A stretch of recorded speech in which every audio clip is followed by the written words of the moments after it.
Can you believe it? You just need to unscrew the middle of the glass lid of the induction cooker and find a piece of aluminum foil. With such a straightforward modification, you have the ability to create a complementary television channel receiver, allowing you to switch between hundreds of programs as you wish. This is indeed a remarkably brilliant invention. The young gentleman is observed utilizing aluminum foil to carefully wrap the lid. Be sure to slowly press along the edge of the lid so that it adheres closely to the surface. Once completed, he then secures a round wooden stick. Cut it diagonally with a saw, then set it aside for later use. Next, find a bundle of this type of TV fireplace wire. First, use a small knife to cut open and remove the outer layer, allowing you to peel away the shielding layer inside, then continue using the knife to cut further and expose the innermost copper core. This modification part is crucial. Pay close attention to the operation details. The young man grabbed another coaxial cable and used a small knife to cut from one end, allowing him to extract the copper wire inside. Subsequently, coil the copper wire around the plastic tube to create a spring-like form. Subsequently, drill a relatively long nail from the underside of the board, ensuring that the newly cut wooden stick can be firmly secured in its designated place.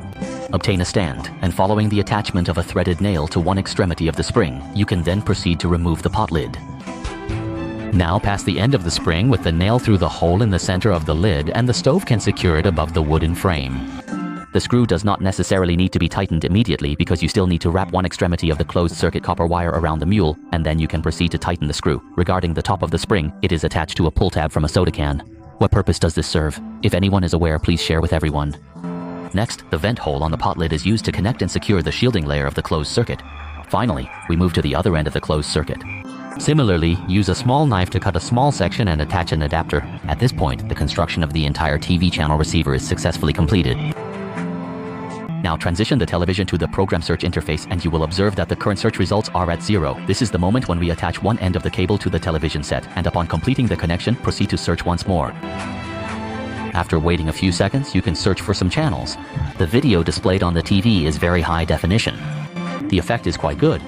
When the connector is unplugged, the TV picture disappears immediately, and when plugged back in, the picture restores as well.